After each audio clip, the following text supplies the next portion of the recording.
What's up, everybody? I'm Thomas J. Bellezza, and welcome to another lesson on the right mindset. Today, we are going to go over Unlocking the Protagonist's Potential, Act 3, Section 8, The Power Within. So, in the 27 plot point outline, this is Section 8, and we will be going over three of those plot points, which is 22, 23, and 24. We're almost to the very end. One more video for that specific outline.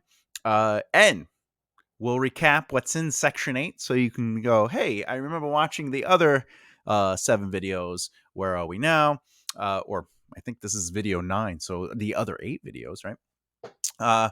What should go in Section 8 of your outline, and of course, a quick look at what to do with each of the 3 plot points in Section 8. All right. Also, I'm trying a new video location instead of being. Let's see how this works today. If you're new here, I'm always reading from the screen because I write my stuff out and I just want to get some good detail and information out there for you. So with that, here's the intro. We'll get right into the lesson.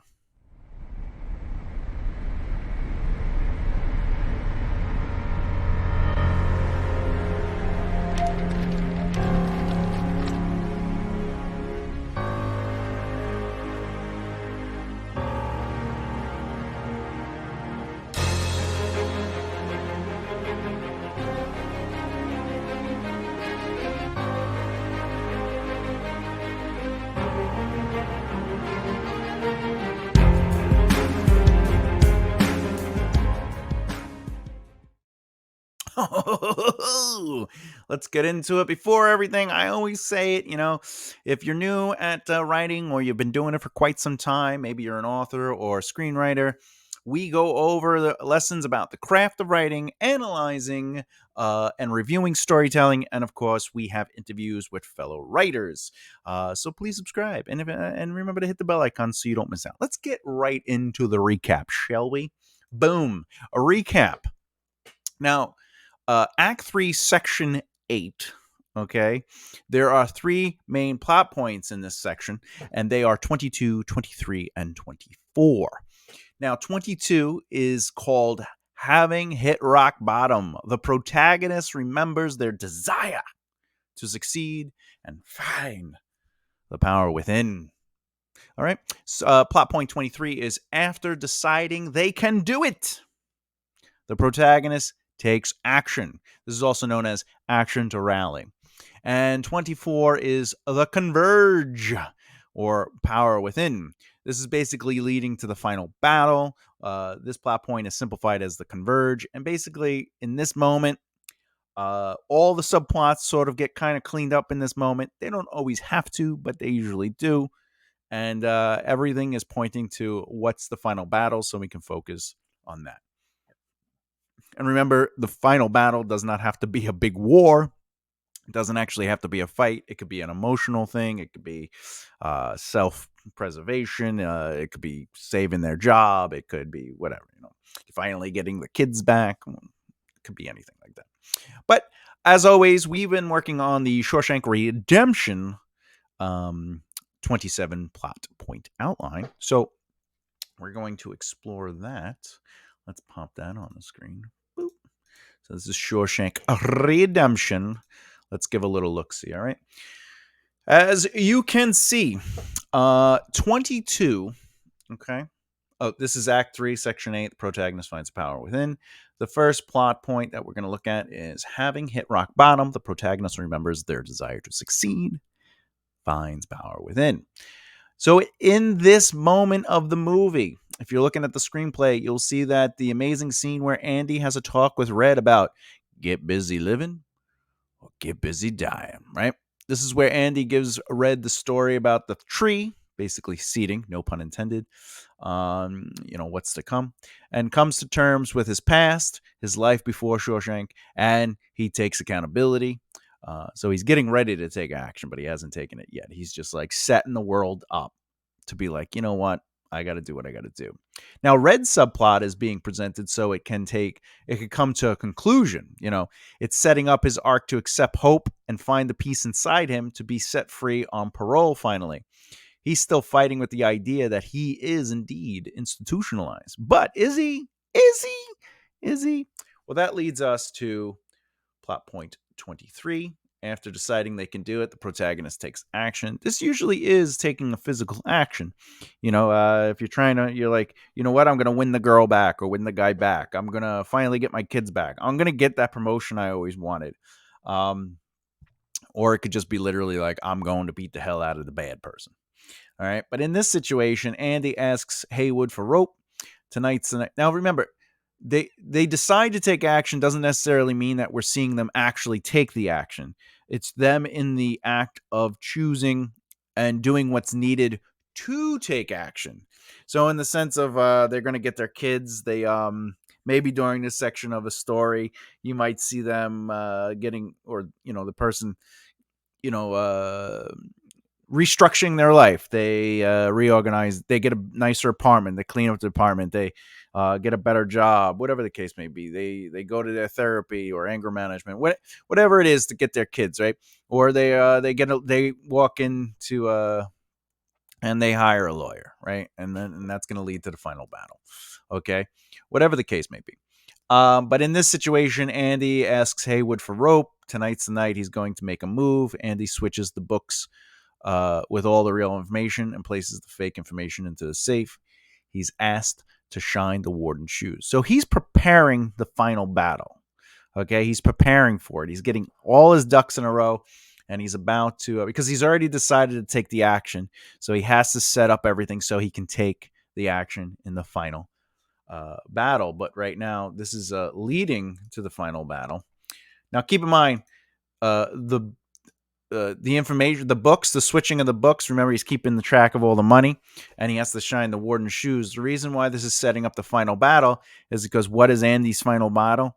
Not to jump ahead to the next video in the series, but ultimately, he's got to go to the banks. He's got to collect the money. So that's really what the final battle is, and that's why we got to get Andy out of there. So the converge, power within. This will lead to the final battle. Annie cleans the the Wade.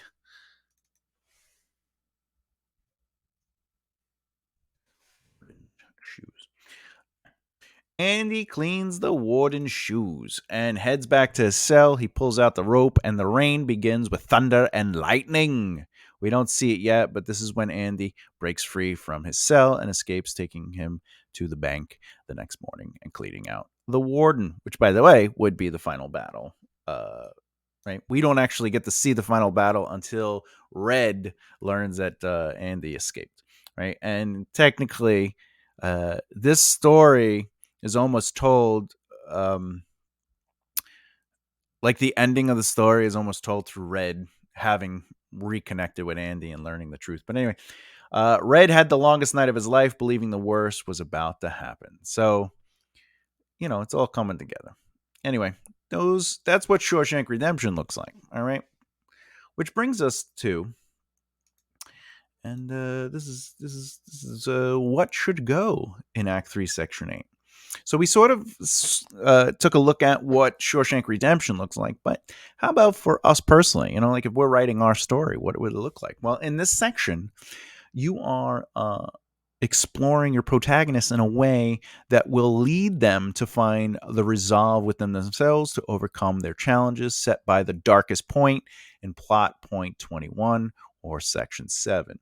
So in Shawshank Redemption, the darkest moment was ultimately like, Andy's in the hole and solitary. And he finds out that Tommy passed his test, but also Tommy was murdered, most likely by the warden, killed by Hadley. Like in his mind, he's putting the points together because the warden wants to keep Andy there forever. And that's the darkest moment. So Andy is taking action to fix what he basically experienced in the darkest point, realizing that there's no way out. So again, it's these 3 plot points are all about exploring a solution for the darkest point to find the will to break free and overcome everything, okay? But remember that Section 8 is ultimately the conflict of Act 3.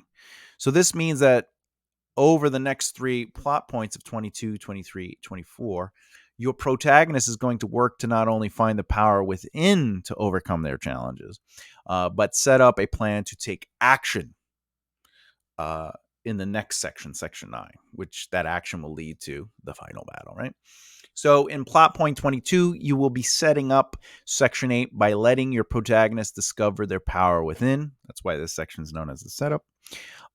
So set up their position and situation of where they are now, emotionally, physically, mentally, whatever, based on what had happened in plot point 21. Plot point 21, the darkest moment, will absolutely influence these 3 plot points. They will kind of push these plot points into motion, okay?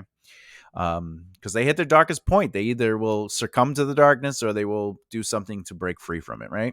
And in this case, Andy's darkness is that, like, I'm never going to escape if I don't try now. I'm going to die in here just like Tommy did, and there is no hope for me. My last step of hope is gone. Tommy was murdered. He was the witness that could open up the case, so I'm out. I'm either going to die trying to leave, or I'm going to die in here, and I'm not letting that happen. So everything from plot point 21, this will lead to plot point 22, where we set everything up. So set up the position, the situation of where they are now based on what happened. Well, in this setup plot point, you want your protagonist to reach deep inside, to bring themselves back from the brink of destruction. Give them a chance to remember or to somehow find the courage and the strength to carry on. Okay. Now, in plot point 23, right, we're saying to ourselves, what should go in this area? Well, what should go in plot point 23 is you see your protagonist being proactive by letting your protagonist make changes to take action. Okay. Thus, Andy is getting the rope together. He's securing the books. He's going to have some shoes. He's going to get a suit together. So he's at least prepared if and when he does escape. Now, this is when their renewed resolve sets forth a plan to take action against the challenge that pushed them down in the first place. He's pushing back against the warden, against his life in this prison, against how everything got kind of pushed aside, and he got the bad cards, Ultimately, the protagonist will take action, thus, action to rally. And that action will be to overcome the plot twist of plot point 21 before taking on the overall issue. Okay? With renewed resolve, the protagonist will work out the plan to take action. Now, that leads us to plot point 27. 27. Plot point 24. This is a beat before the last battle actually begins. This is right before the last battle, or at least the setup for the last battle, right? Okay. So during plot point 24, okay, this plot point is known as the converge leading to the final battle. Basically, all characters and major plot points come together and are resolved before the main plot leads to the big finale. Not always. Sometimes things don't get resolved till right at the very end. Sometimes things don't get resolved until maybe a sequel. Like, there are still smaller storylines, but traditionally you kind of want to book it all up by this part of your story. If you don't, it's not a big deal. It's not uncommon for the fight. Like, if you ever seen Dodgeball, they win. Spoiler alert. They get into a situation where the final battle is they're fighting the Cobras, right? And but anyway, it comes down to Ben Stiller and I can't remember the other guy's name. I can't remember his name. Anyway, the two main guys, and they're gonna throw a ball at each other, right? And man, he's from Wedding Singer. I can't remember his name. He dated Jennifer Aniston. Was in the breakup. He talks really quick. He's very much like this. Why can't I think of his name? Anyway, doesn't matter. My point is, that's the final. So the final battle is the teams are playing together, but then there's like they will live or die moment, which is the final thing. But in plot point 27, in Dodgeball, they resolve other things. They get the money. The pirate guy realizes he's not a real pirate. You realize that two of the people finally fell in love. Whatever the case may be. And at the very end, we also see the bad guy. He gained the weight back. All right, so it's not uncommon to get to the very end, but you want to at least make it so when you're in the final battle, section 9, that the audience or the reader can pay attention to what's going on and just kind of focus on that final battle. But again, writing is an art form, so as long as you understand the rules, you can kind of do whatever you want, as long as they make sense, right? I know I'm getting a little blurry here. Let's fix that. Boop, boop. There we go. Back. I'm back to me. All right, but and this room, like for example, you have to you want to let important through lines come to close here. It doesn't mean you can't have fewer lingering through narratives hit to the end, just like I said, all right,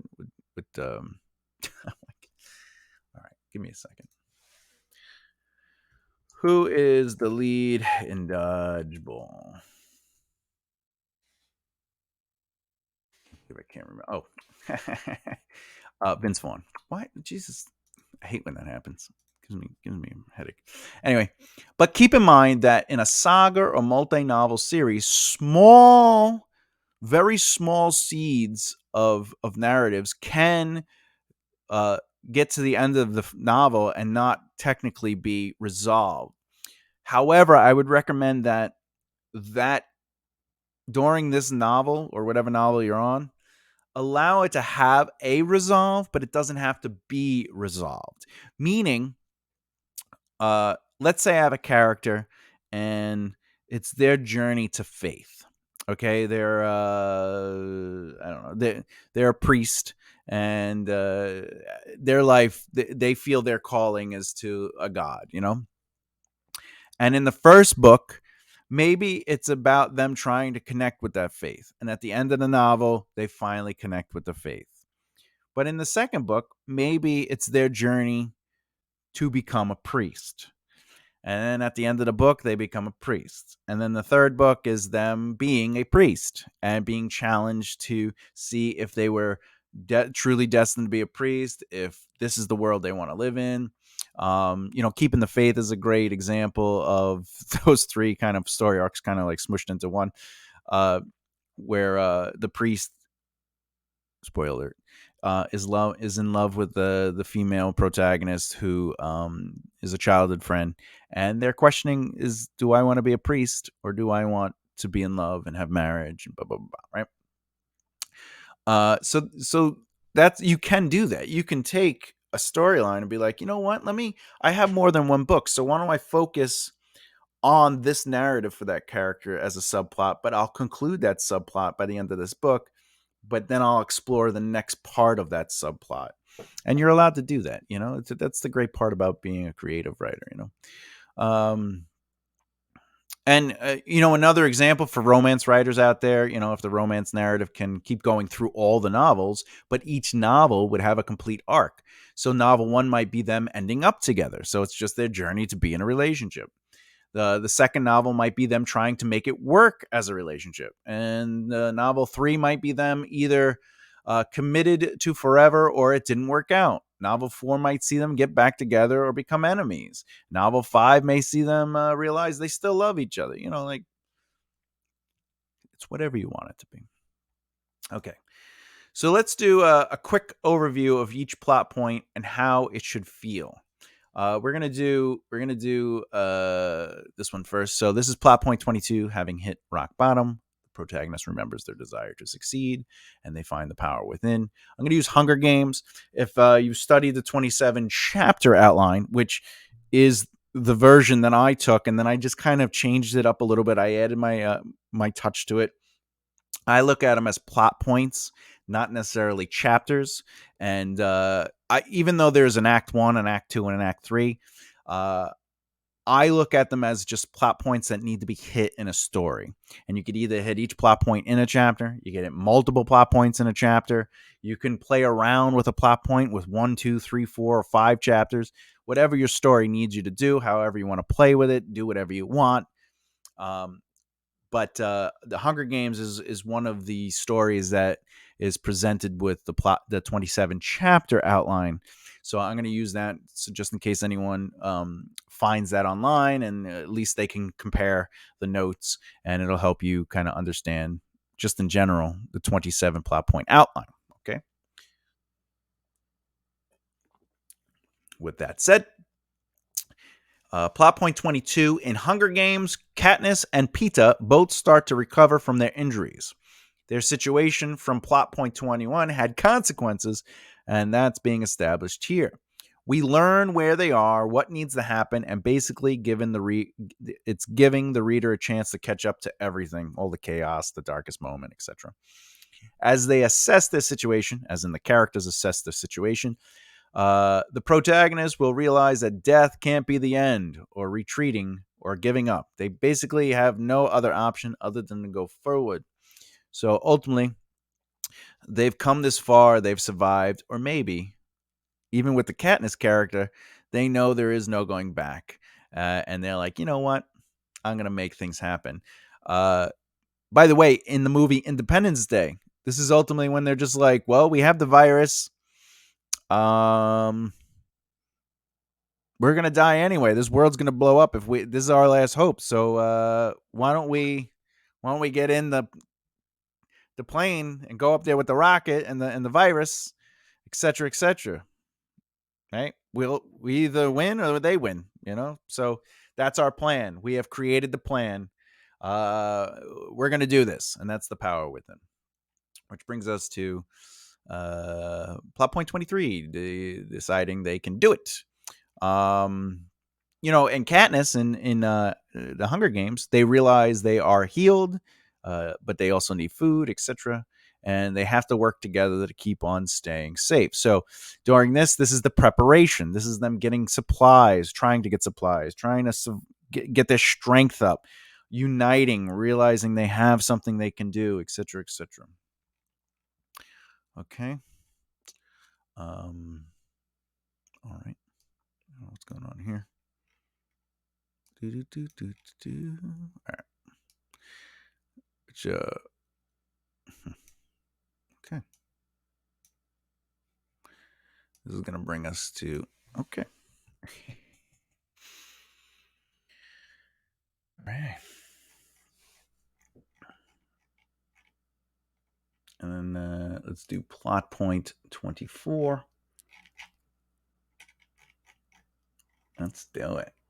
Let's do it like they do on Discovery Channel. Yeah, you and me, baby, ain't nothing but mammals.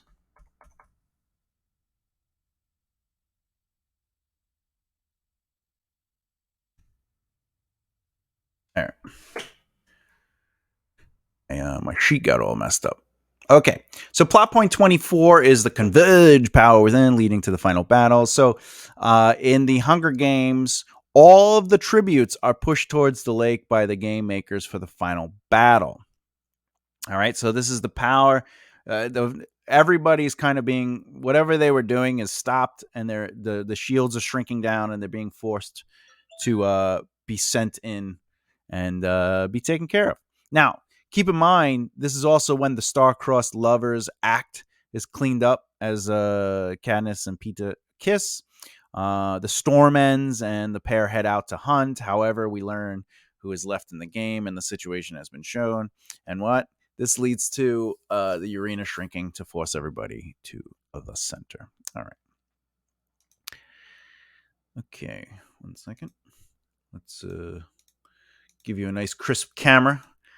Okay, and remember, I'm trying a new angle, so that's probably why it's getting a little stingy with me. Final thoughts. I like to think of this moment as the set up to the end. The story is going into the final 9th section of this novel, where the last fight happens and ultimately the resolve. So you want to allow your characters to catch up to the situation. Give them a pause. Give the readers a pause. Give everybody a pause.